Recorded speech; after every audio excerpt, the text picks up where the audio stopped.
Sam Walton became one of the richest men in American history. His company sold more than almost any other retailer on the planet. It opened stores in town after town, across state lines, across borders. People drove there for low prices on food, clothes, toys, medicine, and almost everything else a family could want. At the same time, critics said Walmart was destroying main streets, pushing out family businesses, fighting unions, and driving wages down. They called it a symbol of everything wrong with modern corporate power. There were protests, lawsuits, boycotts, and long news reports about the people hurt by the way Walmart did business. In the middle of all that noise, the Walton family did not move into a giant gated palace. They went home to a quiet, low house in a small town in Arkansas. No marble staircase, no line of sports cars in the drive, just a long ranch-style house hidden behind trees in Bentonville. It is hard not to look at that and ask yourself, what is really going on here? How did a family with this much money and a company with this level of controversy choose to live in a place that looks this simple? How did one of the loudest corporate stories of the late 20th century come out of a house that almost disappears into the neighborhood? To answer that, you need to start at the beginning of Sam's life, long before Bentonville, long before Walmart, and long before anyone used the word scandal around his name. Samuel Moore Walton was born in 1918 in Kingfisher, Oklahoma. His father, Thomas, worked as a farm mortgage agent. That meant he dealt with farmers who were trying to keep their land when times were hard. The family moved often as his father followed work. They lived in different towns in Missouri and nearby states. There was always food on the table, but there was also constant pressure. Bills had to be paid. Debts had to be collected. Nothing came easy. Sam learned early that he could not sit still if he wanted to help. He milked cows on the family farm. He delivered newspapers on a bicycle rolling through town in the early morning. He sold magazine subscriptions. He looked for any small job that could bring in a little more cash. These were not hobbies. They were part of how the family stayed afloat. School gave him another path. He did well enough in class and joined activities. He played sports. He became an Eagle Scout. Teachers and friends later said he was not the smartest boy they ever met, but he was the one who pushed himself the hardest. That mindset would follow him into every store he ever opened. After high school, he went to the University of Missouri and studied economics. Even there, he kept working. He waited tables, did odd jobs, and stayed busy. He was not born into old money. He was training himself to grind. When he left college, he took a job with J.C. Penney. He learned basic retail from the inside, how to keep stock moving, how to treat customers, how to keep shelves full and back rooms under control. Then came the Second World War. Sam served as an officer in the Army. When the war ended, he, like many others, came home looking for work in a country that was changing fast. In 1945, he used his savings, along with money he borrowed from his father-in-law, to buy a Ben Franklin variety store franchise in Newport, Arkansas. The building was in a decent spot on the main street. The brand was known. But the real difference was how Sam approached the job. He took risks on lower profit margins. He pushed volume. He looked for suppliers who could give him a better deal. Then he passed part of that savings to customers. He opened earlier and closed later. He tracked what people bought and what they ignored. He experimented with signs, ads, and seasonal displays. The store numbers went up. People in town responded. They liked paying less. They liked being recognized when they walked in. The franchise owners were thrilled. Sales in that small town store were far beyond what they expected. But the lease on the building had a harsh clause. When the term ended, the landlord could take the store and all improvements and hand the business to someone else. That is exactly what happened. The landlord saw the numbers, decided he wanted the store for his own family, and did not renew Sam's lease. The result was brutal and simple. Sam lost the best business he had ever built. He had to sell and walk away. All the late nights, all the ideas that worked, all the goodwill in the town were left behind once the contract ended. That moment taught him two things. First, he needed to control locations, not just stores. Second, he knew his approach to retail did work. He just had to try again somewhere else. Sam and his wife Helen moved to Bentonville, Arkansas, a small town in the northwest corner of the state. Back then, Bentonville was quiet. A town square, a few stores, houses on tree-lined streets. It did not look like the kind of place where a global company would be born. That may have been part of the appeal. He opened a new store on the square, then a second location in another town. He kept the same core habits. He watched every item and every sale. He pushed prices down whenever he could. He made sure customers felt welcomed. Over the next few years, he opened more discount stores in small towns across the region. In 1962, he opened the first store under a new name, Walmart. The idea was direct. A big discount store in a small town. Wide aisles, a lot of parking, a huge selection, low prices every day. It was not fancy, it was not high-end, but it matched what many families needed. As the chain grew, the internal systems grew with it. Walmart built centralized warehouses. It invested in trucking fleets and computer systems that tracked inventory from suppliers to stores. It pushed suppliers for lower costs, promising them huge order volumes in return. It kept wages low. It fought hard against unions. The goal was to make sure prices stayed below competitors. The slogan about saving people money became more than a line. It was a hard operating rule. Customers came. They filled parking lots and carts. Many could not have afforded as much from smaller local stores. For them, Walmart offered a real improvement. At the same time, local business owners watched their sales fall. When a Walmart opened on the edge of town, some family stores lost half their customers within months. Hardware shops, clothing stores, pharmacies, some tried to adjust, many closed. Journalists began to map out the pattern. A Walmart would appear outside a town. Over the next few years, older stores downtown shut their doors. Jobs at Walmart replaced some of the lost jobs, but often paid less.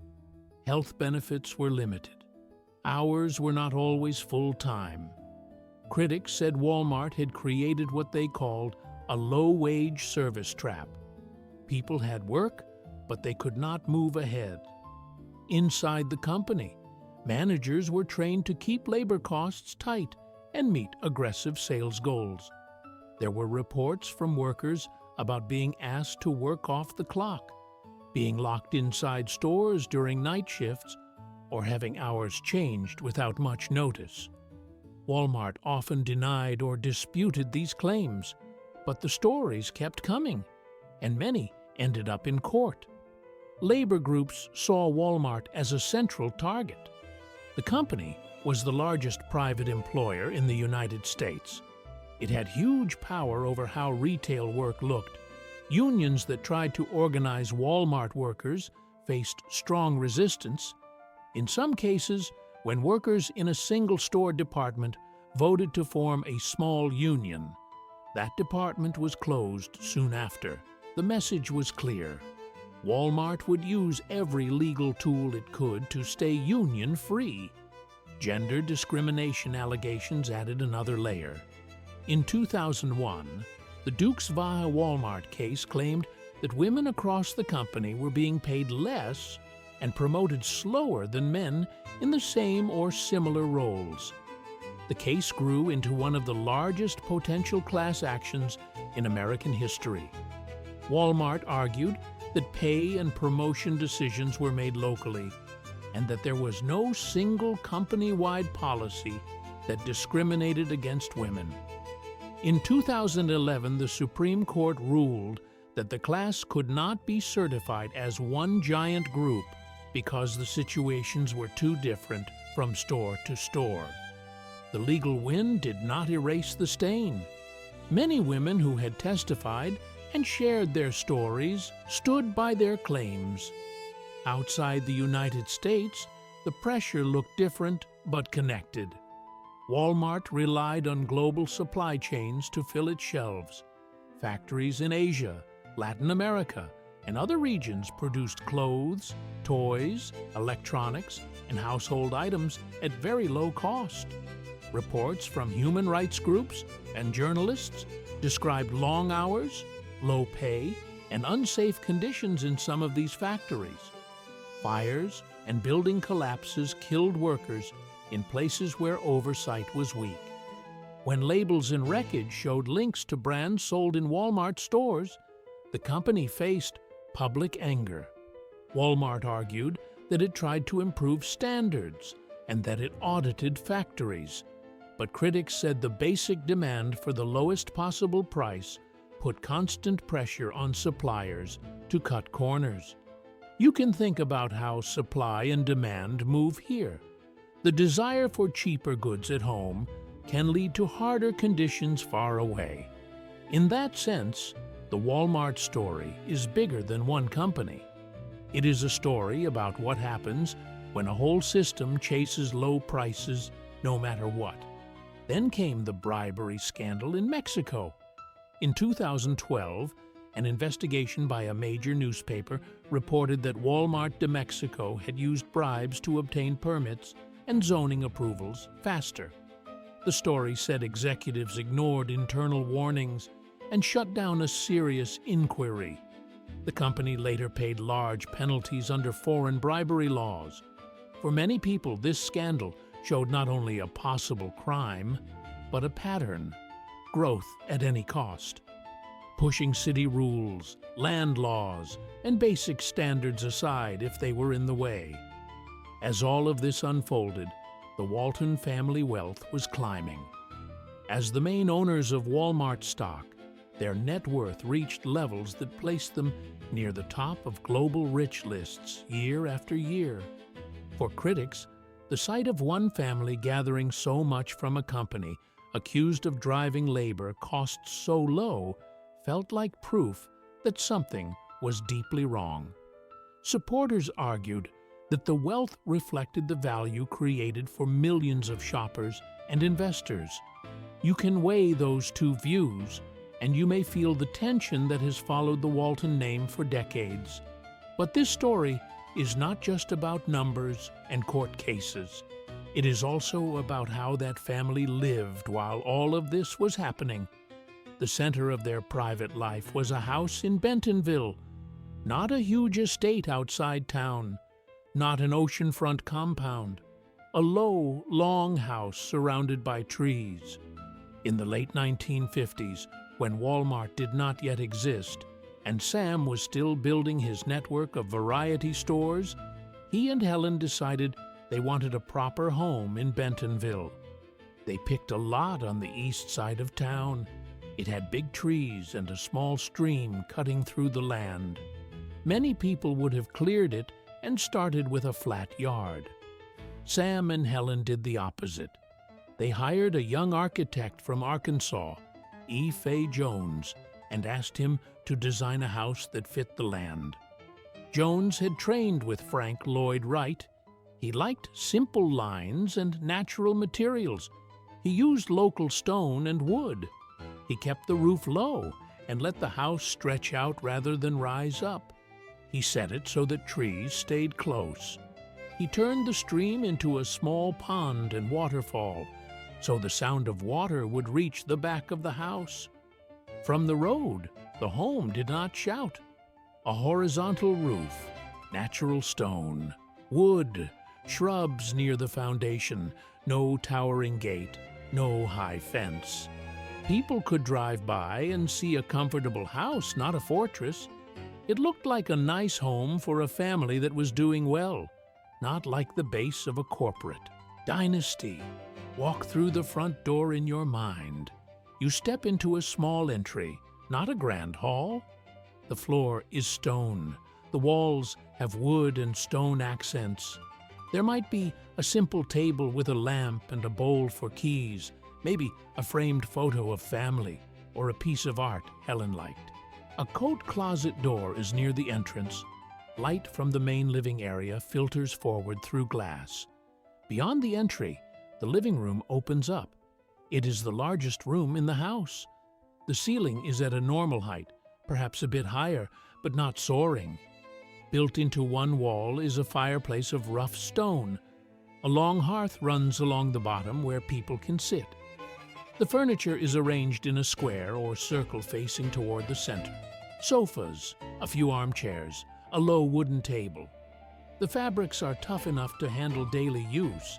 What gives the room its feeling is the back wall. Large windows and sliding glass doors run across most of it, looking out onto the yard. The pond, the trees, the grass, and the rocks are right there. When the sun is up, light fills the room. When the sky is gray, the stone and wood seem to absorb the softer light. At night, reflections of the lit room show up as faint shapes in the glass, with the dark yard beyond. You can picture Sam sitting in this room after a day spent visiting stores hundreds of miles away. He is not walking past marble pillars. He is dropping his bag by a normal door, putting his keys in a dish, and sitting down on a plain sofa. He may have reports from managers spread out on the table. Numbers about weekly sales, shrink, wages, and hours. At the same time, news stories talk about strikes at suppliers, protests at store openings, and new lawsuits. The living room becomes the place where all of this mixes together in his mind. Next to the living room is a more intimate space.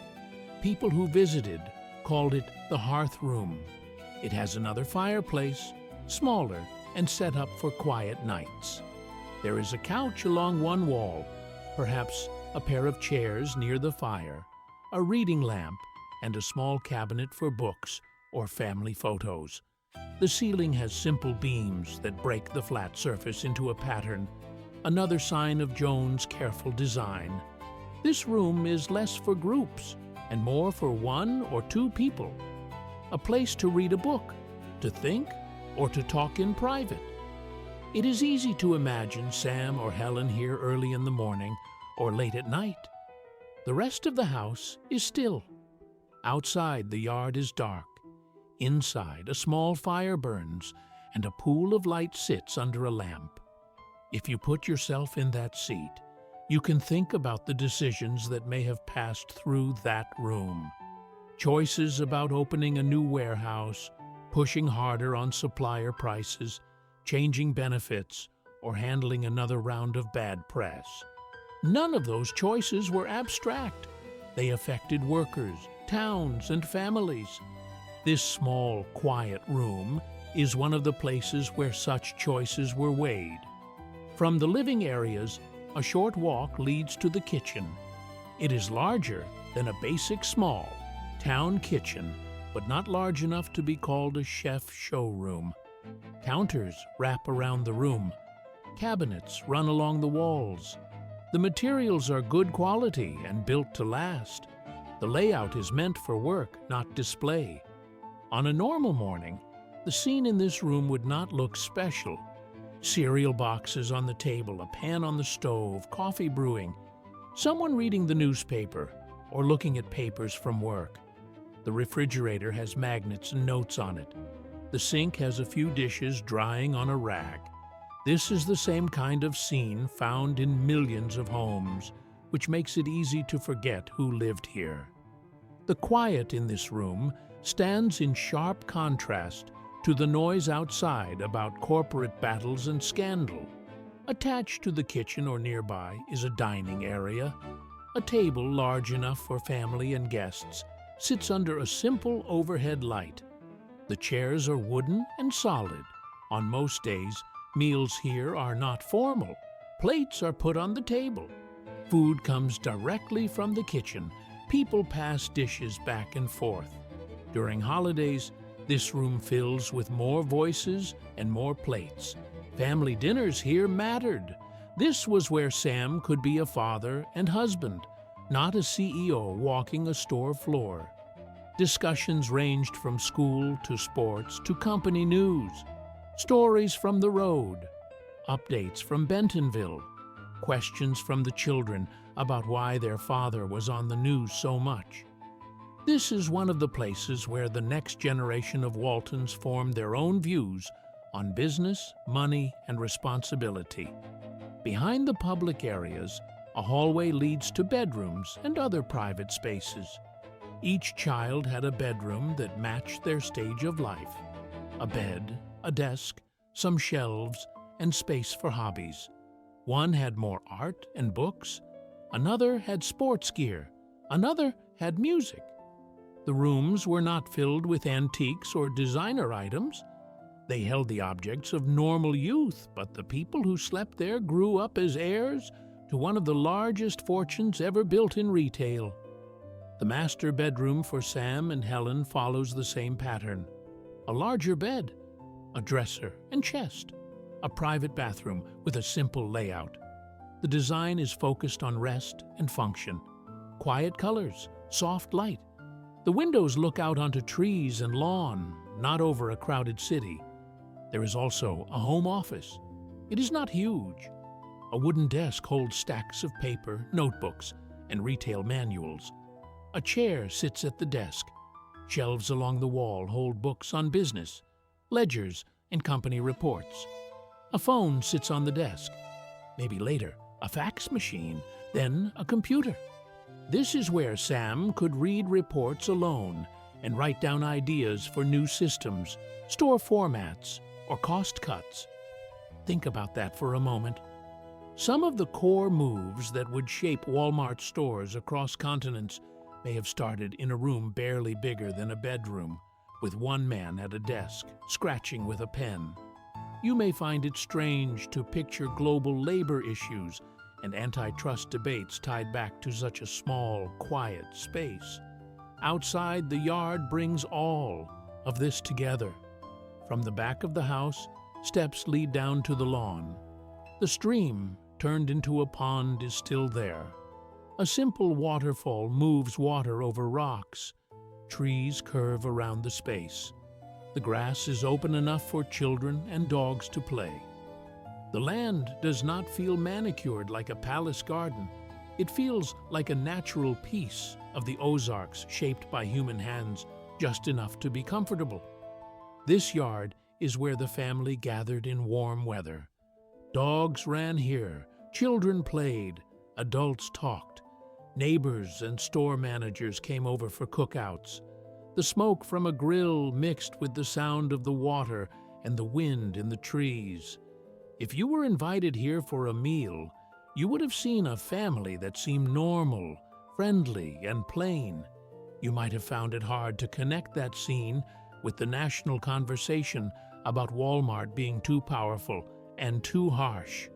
In 1972, disaster hit the property. During a storm, lightning struck. A fire started and spread. By the time the flames were out, much of the house was destroyed. The family escaped, but the building that had held so many moments was badly damaged.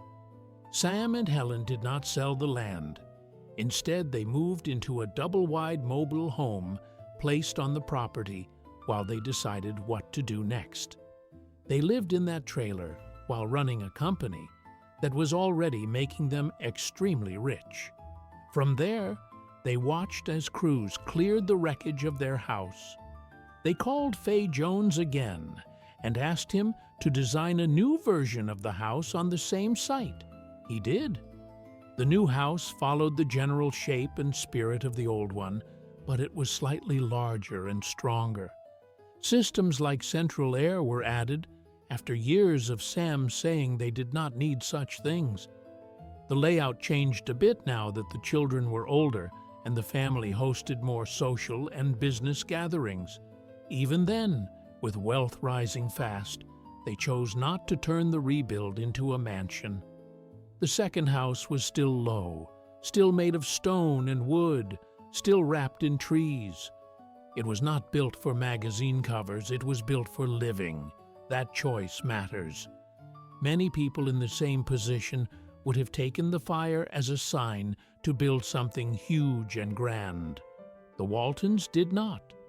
For some, this is proof of real modesty. For others, it looks like smart brand management. The founder of the biggest discount chain living in a simple home sends a clear message to customers and employees. Which explanation feels stronger to you is a question only you can answer. As Walmart moved into the 1980s and 1990s, the company exploded in size. It expanded across the country.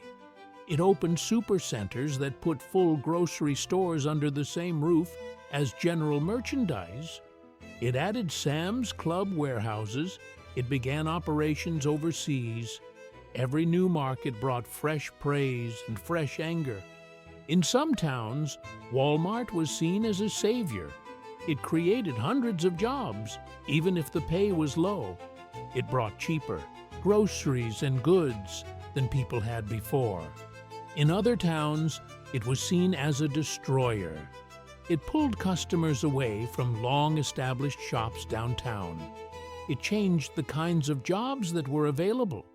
It altered traffic patterns, land use, and even the way people spent their weekends. The Walton House stayed the same kind of place. Children grew up and moved into their own lives, but they came back for visits. Family events gathered people in the living room and around the dining table. Plans for philanthropy, art, education, and community projects were discussed here.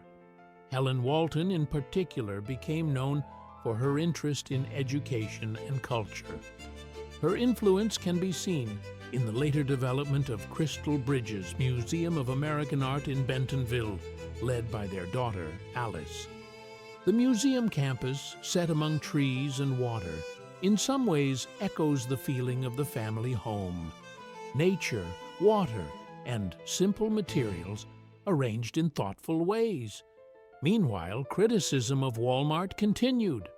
Reports about wage theft investigations, unpaid overtime, and unsafe working conditions in some facilities surfaced. People debated whether the company put pressure on competitors that made whole regions more dependent on low-wage service jobs. Environmental groups pointed to the spread of big-box sprawl, with more paved land, more traffic, and more energy use. In response, Walmart tried to present itself as a leader in sustainability and social responsibility. It announced goals to reduce waste, use more renewable energy, and improve labor standards in its supply chain. It paid fines and settled some cases. It launched new programs and released reports. Supporters said this showed growth and change. Critics said it was public relations that did not fix the root model. All the while, the Walton family remained tied to that one house. It became a symbol without ever trying to be one. A symbol of how power can live behind a plain front door. A symbol of how a simple personal life can exist beside complex global impact.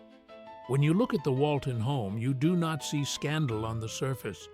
You see wood, stone, glass, and trees. But the life lived there is deeply connected to the controversies around Walmart.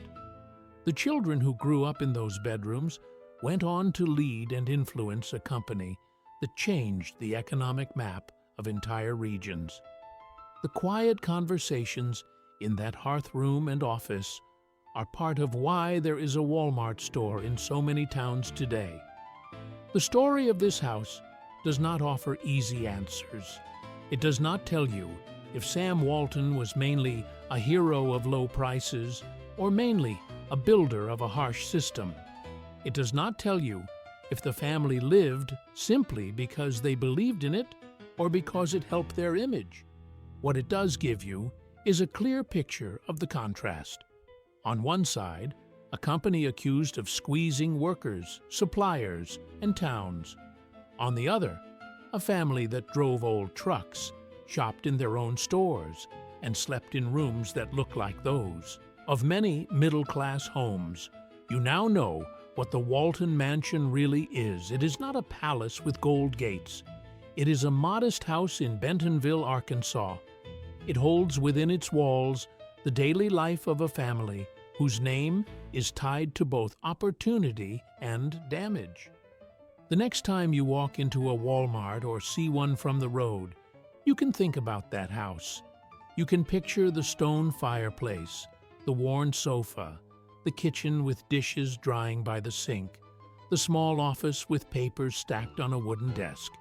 You can also picture the protests, the closed storefronts, the long hours in faraway factories, and the workers who rely on that payroll. What you do with that picture is up to you.